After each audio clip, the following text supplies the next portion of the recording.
ជំរាបសួរអ្នកទាំងអស់គ្នាថ្ងៃនេះខ្ញុំសូមលើកយករឿងភាគ anime មួយទៀតដែលមានចំណងជើងថា One Piece មកធ្វើការសង្ខេបជូនទស្សនាខ្សែរឿងចាប់ផ្ដើមជាមួយនឹងបរិយាម្នាក់ដែលជាស្ដេចចៅសមុទ្រឈ្មោះ Gold Roger ត្រូវបានគេយកទៅប្រហារជីវិតជាសាធារណៈ Gold Roger នឹងក៏ប្រហែលជាចៅសមុទ្រចិត្តល្អម្នាក់ដែរព្រោះនៅថ្ងៃដែលគេប្រហារជីវិតគាត់នោះមានអ្នកខ្លះទៅឈរមើលហើយទួញយំសោកស្ដាយគាត់ជាខ្លាំងមុននឹងស្លាប់ Gold Roger បានប្រកាសជាសាធារណៈថាទ្រព្យសម្បត្តិរបស់គាត់ទាំងអស់ដែលគាត់ហៅថា One Piece គាត់បានយកវាទៅលាក់ទុកនៅកន្លែងមួយតែគាត់បានប្រាប់ថាគាត់លាក់ទុកនៅកន្លែងណាទេបើអ្នកណារកកំណប់ One Piece នឹងឃើញវាជារបស់អ្នកនោះចាប់តាំងពីពេលនោះមកក្រុមចៅសមុទ្រទូទាំងពិភពលោកបានចេញទូទៅស្វែងរកកំណប់ One Piece នៅគ្រប់ទិសទីរយៈកាលជាង10ឆ្នាំក្រោយមកទៀតសាច់រឿងបានណែនាំឲ្យយើងស្គាល់តួអង្គឯករបស់យើងឈ្មោះ Monkey D Luffy កាលនោះគាត់មានអាយុប្រហែលជា6ឆ្នាំទេតែគាត់ចង់ធ្វើជាចៅសមុទ្រហើយ idol របស់គាត់គឺមេចៅសមុទ្រសក់ក្រហមម្នាក់ឈ្មោះ Sang ប៉ុន្តែពេលនោះដោយសារតែ Luffy នៅក្មេងពេក Sang មិនអាចយកគាត់ដើរតាមបានទេនៅថ្ងៃនោះផងដែរមានចៅភ្នំមួយក្រុមទៀតដែលមើលទៅដូចជាកាយសាហាវខ្លាំងណាស់បានទាត់ទម្លុះទ្វារចូលមកក្នុងអាហារដ្ឋានហើយប្រាប់ម្ចាស់ហាងថាពួកគេត្រូវការស្រា10បារ៉ែលតែ Makino ដែលជាម្ចាស់ហាងបានប្រាប់ថាអត់មានស្រាលក់ទៀតទេពេលនោះ Sang ចិត្តល្អបានយកស្រាមួយដបដែលគាត់មិនទាន់បើកឲ្យទៅចៅភ្នំនោះតែចៅភ្នំនោះបានវាយបំបីដបស្រាចោលហើយចោទថា Sang មើលងាយគាត់ទោះជាយ៉ាងនេះក៏ដោយ Sang ចិត្តធ្ងន់ណាស់អត់ប្រកាន់ចៅភ្នំនោះទេហើយបែរទៅរើអំបែងដបរបស់ចៅកុំឲ្យមុតជើងគេបន្តមកចៅភ្នំបានចិត្តក៏ដកដាវកាប់ចានលើតុថែមទៀតដើម្បីឲ្យ Sang រើហើយបាននា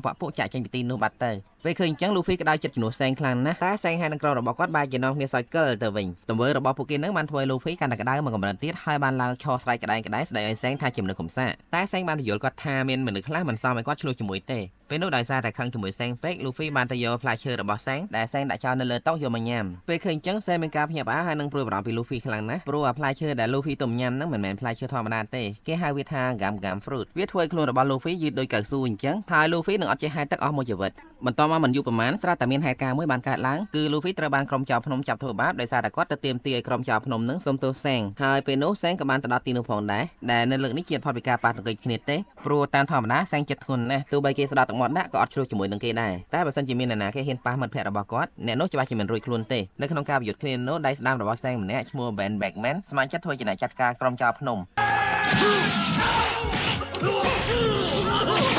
តែមកផ្លែសោះ Ben Beckman បានកំចាត់កូនចៅរបស់ចៅភ្នំអស់លីងចំណែកមេគេក៏បានបោកគ្រាប់បែកផ្សែងនាំ Luffy គេចខ្លួនបាត់គាត់បាននាំ Luffy ទៅដល់សមុទ្រហើយដោយសារតែខឹង Luffy ខ្លាំងពេកគាត់ក៏បានបោះ Luffy ចូលទៅក្នុងទឹកបាទប្រកាន់តាមចង់ពៀពេលនោះមានសត្វសមុទ្រយ៉ាងធំមួយដែលពួកគេហៅថា Sea King បានចេញមកខាំស៊ីចៅភ្នំនោះហើយបន្តមកក៏ចង់ខាំស៊ី Luffy ផងដែរតែ Sang បានចូលទៅជួយទាន់ពេលនោះ Sang ដូចជាមានជំនាញពិសេសអីមួយយ៉ាងគ្រាន់តែគាត់ប្រើភ្នែកដ៏មុតស្រួយសម្លក់ទៅកាន់ Sea King ខ្លាចក៏ហែទឹកចេញទៅបាត់ការជួយសង្គ្រោះ Luffy នៅពេលនោះ Sang បានដាច់ដៃម្ខាងធ្វើឲ្យ Luffy អាណិតគាត់ខ្លាំងណាស់មួយរយៈក្រោយមកដល់ពេលដែល Sang ត្រូវចាក់ចេញពីភូមិ Fusa ទៅបន្តដំណើរផ្សងព្រេងរបស់គាត់បន្តទៀតនៅពេលនោះ Luffy បានប្រកាសអះអាងថាថ្ងៃណាមួយគាត់នឹងមានក្រុមខ្លួនឯងហើយគាត់នឹងក្លាយទៅជាមេចៅសមុទ្រដែលខ្លាំងជាងក្រុមរបស់ Sang ទៀតជាការសន្យា Sang បានផ្ញើមួកសំណប់ចិត្តរបស់គាត់ឲ្យ Luffy សិនហើយនៅពេលដែល Luffy ក្លាយទៅជាមេចៅសមុទ្រដ៏ពូកែម្នាក់គាត់ចង់ឲ្យ Luffy យកមួកនោះទៅឲ្យគាត់វិញ10ឆ្នាំក្រោយមក Luffy បានចាប់ផ្ដើមចេញដំណើរផ្សងព្រេងរបស់គាត់តាមទូកតូចមួយហើយអ្នកភូមិ Fusa ជាច្រើនបានមកជួបដំណើរគាត់ទាំងអាឡោះអាឡៃពេល Luffy ចេញបានឆ្ងាយបន្តិចស្រាប់តែ Sea King ដែលជាមិត្តចាស់របស់គាត់បានមកលេងប៉ុន្តែលើកនេះ Luffy មិនមែនក្មេងទៀតទេគាត់បានប្រើកាដាប់ដៃកៅស៊ូរបស់គាត់ដែលគាត់ហៅថា Gam pistol ដែល Sea King ម្ដាយឡើងស្លាប់បន្តមកសាច់រឿងបានកាត់ទៅមើលតួអង្គម្នាក់ទៀតឈ្មោះ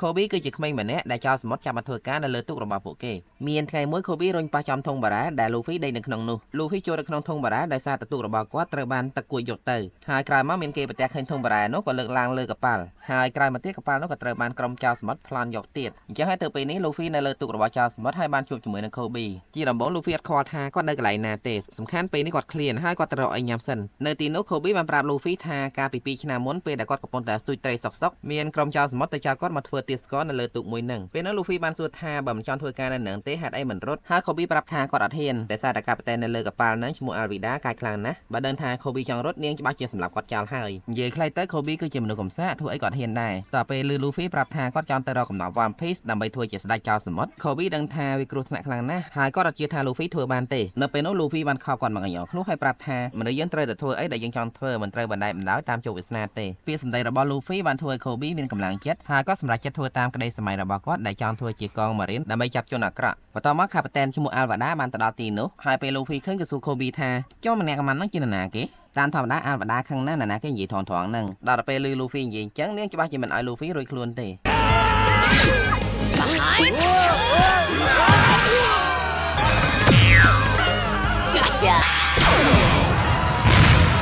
ได้របស់ Luffy ប្រកាសណាយីកាន់តែឆ្ងាយកម្លាំងកាន់តែខ្លាំងនៅពេលនោះទោះបីជា Alvada កំប៉ុណ្ណាក៏ Luffy ឯងវាយប៉ើងដែរបន្ទាប់មក Luffy បានជូន Kobe ទៅចុះឈ្មោះធ្វើជា Marine តាមក្តីសុបិនរបស់គាត់នៅតាមផ្លូវ Luffy បានសួរ Kobe តាក់ទងជាមួយនឹង Zoro ព្រោះមុននឹង Alvada ច្រឡំគាត់ជាមួយនឹង Zoro ពេលនោះ Kobe ប្រាប់ថា Zoro គឺជាអ្នកស៊ីឈ្នួលចាប់ចោលសមុទ្រដ៏ខ្លាំងម្នាក់ប៉ុន្តែមិនដឹងថាមានរឿងអីទេពេលនេះឮថាគេចងគាត់ទុកនៅទីក្រុង Cell Town បន្ទាប់មកមិនយូរប៉ុន្មានពួកគេបានធ្វើដំណើរទៅដល់ទីនោះព្រោះ Luffy ចង់បាន Zoro ចូលក្រុម Pirate ជាមួយគាត់ពេលនោះពួកគេបានដើរទៅដល់កន្លែងដែលគេចាប់ Zoro ចងឆ្កាងធ្វើទរណកម្មបង្អត់អាហារពេលនោះផងដែរក៏មានក្មេងស្រីម្នាក់ទៀតទៅដល់ទីនោះនាងក្លាហានណាស់ហ៊ានផ្លោះល្បន់ទៅជួប Zoro ដើម្បីយកបាយតាណាទៅឲ្យគាត់ញ៉ាំប៉ុន្តែនៅពេលនោះ Zoro មិនព្រមញ៉ាំទេថែមទាំងបានដេញក្មេងស្រីនោះឲ្យទៅវិញថែមទៀតបន្ទាប់មកមានបរិសសក់លឿងម្នាក់ហើយនឹងកង Marine 2នាក់បានទៅដល់គាត់បានឆក់បាយដំណើរពីក្មេងស្រីហើយបោះចោលទៅដីជន់ពីលើថែមទៀតបន្ទាប់មកទៀតបរិសហ្នឹងបានបញ្ជាឲ្យ Marine ម្នាក់បោះក្មេងស្រីនោះចេញទៅក្រៅលំបងវិញសំណាងដែរដែល Luffy ជួយនាងតាន់ក្រោយពេលបរិសសក់លឿងត្រឡប់ទៅវិញ Luffy បានលួចចូលទៅជួប Zoro វិញម្ដងពេលនោះ Luffy ចង់ជួយ Zoro ដែរតែ Zoro មិនឲ្យគាត់ជួយទេប៉ុន្តែ Zoro បានប៉ឹង Luffy ឲ្យជួយរើសបាយតាណាប្រឡាក់ដីឲ្យគាត់ញ៉ាំបន្ទាប់មក Luffy បានយករឿងនឹងទៅប្រាប់ក្មេងស្រីម្ចាស់បាយតាណាធ្វើឲ្យនាងសប្បាយចិត្តខ្លាំងណាស់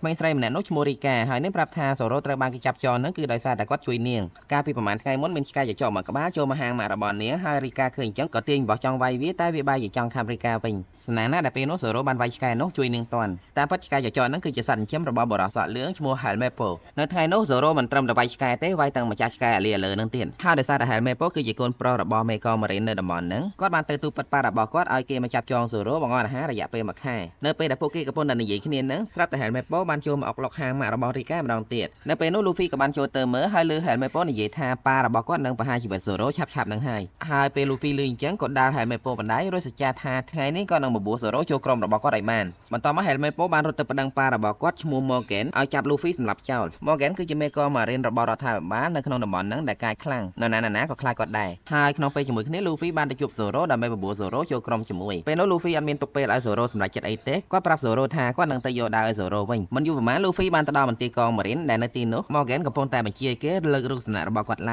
ងហើយ Helmepo ក៏នៅទីនោះផងដែរនៅពេលនោះគ្រាន់តែកង Marine ម្នាក់មិនប្រយ័ត្នធ្វើឲ្យរូបសំណាករបស់គាត់ប៉ះរបស់អីម្យ៉ាង Morgan ដែលជាមនុស្សកំណាញ់ខុសខើបានគំរាមសម្លាប់ Marine នោះចោលចំណែក Luffy ដែលនៅខាងក្រោមលើសំឡេងក្តុងក្តាននៅខាងលើក៏ទាញជំពាមលោតឡើងទៅមើលពេលឡើងទៅដល់ Luffy អត់ដឹងក៏ចាប់ទាញខ្សែស្រែរូបសំណាករបស់ Morgan ធ្វើឲ្យវាធ្លាក់ចុះមកក្រោមបាយបាក់អស់នៅពេលនោះ Morgan ខឹងខ្លាំងណាស់តែ Luffy អត់ខ្វល់ជាមួយគាត់ទេគឺគាត់ត្រូវការជួបតែ Helmepo តែប៉ុណ្ណោះព្រោះ Helmepo នោះគឺជាអ្នកយកដាវរបស់ Zoro ទៅទុកក្នុងពេលជាមួយគ្នា Kobe បានលួចចូលទៅស្រែចំណងឲ្យ Zoro ពេលនោះ Kobe បានប្រាប់ Zoro ថាស្អែកគេនឹងសម្លាប់គាត់ចោលហើយហេតុតែអញ្ចឹងហើយទើប Luffy បន្ថយជីវិតចូលទៅក្នុងមន្ទីរ Marine ដើម្បីយកដាវរបស់ Zoro មកវិញសង្ឃឹមថា Zoro នឹងចូលក្រុមជាមួយគាត់និយាយដល់ត្រឹមនេះ Morgan បាននាំកង Marine របស់គាត់ទៅដល់ហើយអត់មាននិយាយច្រើនទេ Morgan បានបញ្ជាឲ្យកូនចៅរបស់គាត់បាញ់សម្លាប់ពួកគេចោលតែម្ដងបន្ទាប់មកសាច់រឿងបានកាត់ទៅមើលប្រវត្តិរបស់ Zoro បន្តិចកាលពីក្មេង Zoro ប្រកែកគុណដាវខ្លាំងណាស់គាត់វាយឈ្នះគុនសិស្សទាំងអស់លើកលែងតែម្នាក់ដែលគាត់បានប្រកួតជាមួយ 2000 ដងហើយមិនឈ្នះសោះនាងមានឈ្មោះថា Kuina ជាកូនស្រីរបស់គ្រូរបស់គាត់បន្ទាប់មកនៅក្នុងការប្រកួតលើកទី 2001 Zoro បានបបួល Kuina ប្រកួតគ្នាដោយប្រើដាវមែនទែន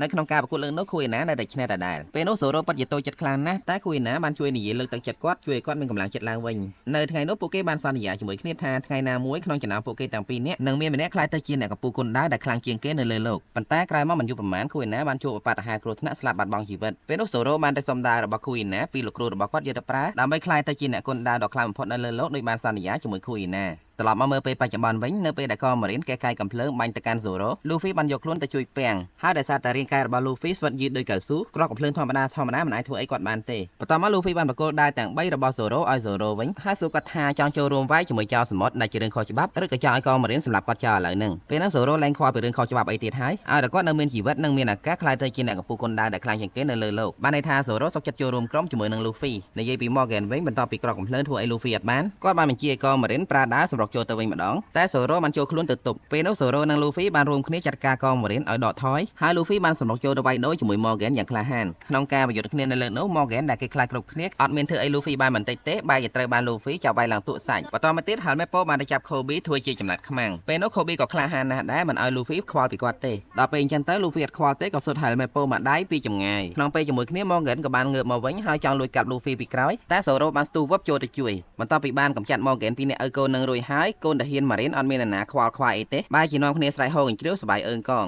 តាមពិតពួកគេក៏មិនចង់ធ្វើការក្រៅបញ្ជាមេដែលសហយងខ្នងដោយ Morgan នឹងដែរបន្ទាប់មកពួកគេបាននាំគ្នាទៅញ៉ាំអីនៅហាងម៉ាករបស់រីកានៅពេលនោះម៉ាករបស់រីកាបានធ្វើម្ហូបយ៉ាងឆ្ងាញ់ឆ្ងាញ់ទទួលពួកគេដើម្បីអរគុណពួកគេដែលបានជួយរំដោះភូមិនេះពីការត្រួតត្រារបស់ជនកំណាច Morgan ពេលនោះរីកាបានសួរ Luffy ថាចង់ទៅណាទៀតបន្ទាប់ពីនឹងហើយ Luffy ប្រាប់ថាគាត់នឹងទៅតំបន់ Grand Line ពេលអញ្ចឹង Kobe ភ័យជំនួសទោះបីជាគាត់អត់ចូលក្រុមជាមួយ Luffy ក៏គាត់ព្រួយបារម្ភពីសុវត្ថិភាពរបស់ Luffy ដែរព្រោះតំបន់ Grand Line នឹងគឺជាតំបន់គ្រោះថ្នាក់បំផុតគេតែងតែហៅតំបន់នោះថាជាកន្លែងបញ្ចុះសពរបស់ចៅសមុទ្របន្តមកមាន Marine មួយក្រុមបានទៅដល់ទីនោះដើម្បីធ្វើការតាមទូនាទីរបស់ពួកគេដែលត្រូវចាប់ក្រុមចៅសមុទ្រប៉ុន្តែដោយសារតែក្រុមរបស់ Luffy មានស្នាដៃជួយភូមិនេះគេនឹងមិនរាយការណ៍ទៅថ្នាក់លើទេតែសនំពរឲ្យក្រុមរបស់ Luffy បញ្ញាប់ចាក់ចេញពីភូមិនឹងពេលនោះ Luffy យល់ការក៏សុខចិត្តចាក់ចេញតាមស្រួលហើយនៅពេលដែលគេសួរថា Kobe គឺជាសមាជិកក្រុមរបស់ Luffy ដែរអត់ Luffy បែរជាទៅធ្វើឆ្លោះតោះតែងគ្នាជាមួយ Kobe ចង់ប្រាប់គេថា Kobe មិនមែននៅក្រុមជាមួយគាត់ទេមូលហេតុគឺដោយសារតែគាត់ដឹងថា Kobe ចង់ធ្វើជា Marine ហើយបើគេដឹងថា Kobe ធ្លាប់តាក់ទងជាមួយនឹងចៅសមុទ្រនោះគេអត់ឲ្យគាត់ធ្វើ Marine ទេបន្តមកនៅពេលដែល Luffy ហើយនិង Zoro ចេញទៅផុត Kobe បានសុំគេធ្វើជា Marine ហើយគេក៏បានទទួលយកគាត់បន្តមក Kobe បានតាមទៅអរគុណ Luffy ដល់កំពង់ផែ